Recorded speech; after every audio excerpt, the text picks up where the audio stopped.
90 రోజుల కోర్సు పూర్తి చేస్తే చాలు 100% ప్లేస్మెంట్ సపోర్ట్ తో సాఫ్ట్వేర్ జాబ్ మీ సొంతం. వెంటనే కోడ్ జ్ఞాన్ డెస్టినేషన్ ని సంప్రదించండి. శోభన్ బాబు గారితో ఒక్క ఎక్స్పీరియన్స్ అంటే ఏమని చెప్తారు? ఆయన వచ్చినప్పుడే చుట్టూ ఆరా భలే ఉంటుంది, చాలా పాజిటివ్ గా ఉంటారు అని చెప్తారు అందరూ. డైరెక్టర్ కి మోస్ట్ ఒబీడియంట్ గా ఆయన చెప్పింది చేసేవాడు. కృష్ణ గారు ఒక్కోసారి కొన్ని సజెషన్స్ కూడా ఇస్తాం ఉండేవాడు. ఆయన సొంత పిక్చర్లు నాతోనే హిందీ పిక్చర్లు 3 పిక్చర్లు తీశారనమాట. కృష్ణ గారు ఓకే, కృష్ణ గారు ప్రొడ్యూసర్. ఓకే, ఆయన బ్రదర్స్. ఫస్ట్ నాతోనే హిందీలో స్టార్ట్ చేశారు. శోభన్ బాబు గారు సౌత్ లోనే రిచెస్ట్ హీరో అని చెప్తారు. చెన్నై ఎక్కడ చూసినా కానీ ఆయనదే. హాఫ్ ఆఫ్ ద చెన్నై కొనేశారు అప్పుల్లో. ల్యాండ్స్ మీద ఆయన ఇన్వెస్ట్ చేసినట్టు ఎవరు చేయలేదు అని చెప్తుంటారు. నిజమా సార్ అది? ఆ సినిమా ఫీల్డ్ లో వాళ్ళు తెలుగులో శోభన్ బాబు, తమిళ్లో అంటే శివాజీ గారు, ఎంజీఆర్ వాళ్ళు చాలా హై లెవెల్లో కొనేవాళ్ళు. ఓకే, సో ల్యాండ్స్ ఎక్కువ కొనేవాళ్ళు శోభన్ బాబు గారు. ల్యాండ్స్. ఓకే, సజెషన్స్ ఇస్తారంట కదా ఆర్టిస్టులకి, డైరెక్టర్లకు కూడా, ల్యాండ్ మీద ఇన్వెస్ట్ చేయండి వచ్చింది అంటే. చంద్రమోహన్, మురళీమోహనం ఆర్టిస్టులు వాళ్ళు మాట్లాడుకుంటారు. సజెషన్స్ ఆయన్ని ఫాలో అయ్యారు కూడా. ఓకే, చనిపోయే వరకు శోభన్ బాబు గారు టచ్ లోనే ఉన్నారు మీకు? సినిమా అయిపోయిన తర్వాత ఆయన కూడా నిజంగా చెప్పాలంటే రిటైర్మెంట్ ఇచ్చారు. అవును, హుందాగా ఉండాలని. అవును.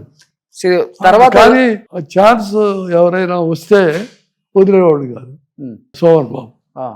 నేను వదిలేవాడిని. అవునా? ఓకే, నేను చేయలేను బాబు. స్ట్రిక్ట్ గా ఉంటారు ఆయన. ఆయన టైం 9 o'clock షూటింగ్ అంటే 9:15, 9 కల్లా సెట్లో ఉండేవాళ్ళు. ఆయన పోర్షన్ ఎప్పుడు వస్తుందో అప్పుడు పిలిస్తే వచ్చేవాడు అనమాట. ఫీల్ అయ్యేవాడు కాదు.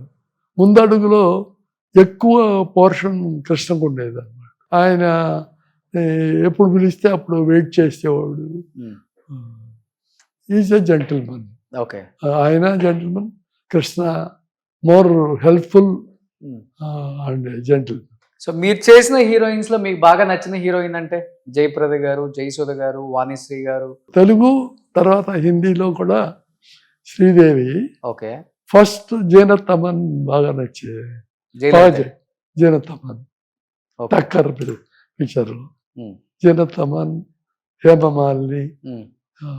సార్ అందరూ చెప్తుంటారు, ఇప్పుడు మీరు అప్పుడు వాళ్ళతో సినిమాలు తీశారు కాబట్టి డైరెక్టర్స్ కి they know each and everything, వాళ్ళ లైఫ్ గురించి కూడా ఒక బాండింగ్ ఉంటుంది షేర్ చేసుకునేది. జయలలిత గారికి శోభన్ బాబు గారికి మ్యారేజ్ ఒక పాప ఉన్నారు అనే మాట వాస్తవమా సార్? తెలియదండి అసలు నాకు. ఎలా ఉంటారు అసలు వాళ్ళిద్దరి మధ్య? అంటే అప్పటికి ఆమె రిటైర్ అయిపోయింది మేము డైరెక్టర్స్ అయ్యేటప్పటికి. అవునా? ఓకే, అంటే కొంచెం లావ్ అవటం, ఎవరు పెద్దగా తమిళ్లో కూడా చేసేవాళ్ళు కాదు. ఒక రామానాయుడు గారే ఆమె లాస్ట్ పిక్చర్ చేసింది.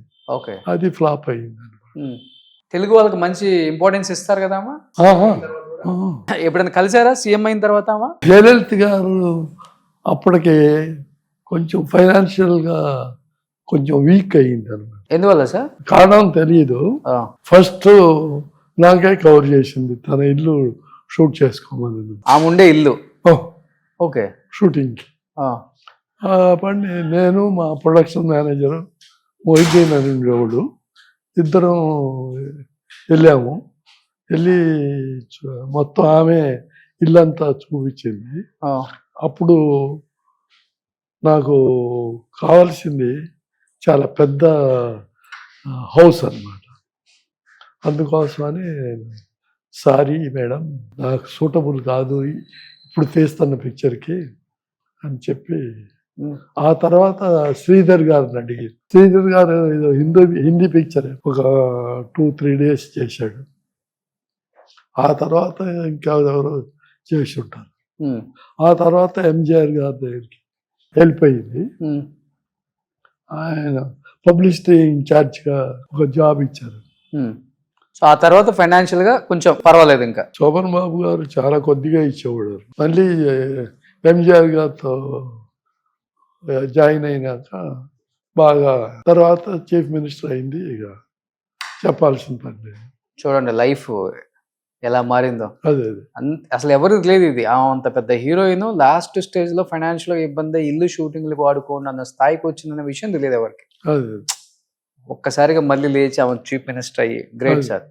సో లైఫ్ అంటే అలా chief minister 4 times 5 times 5 times. MGR గారు చనిపోవటం, ఆ తర్వాత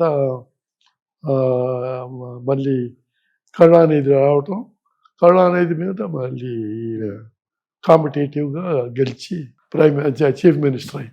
సూపర్. సుమన్ టీవీలో మీ పర్సనల్ అండ్ బిజినెస్ ప్రమోషన్స్ కోసం కింది నెంబర్కి కాంటాక్ట్ చేయండి.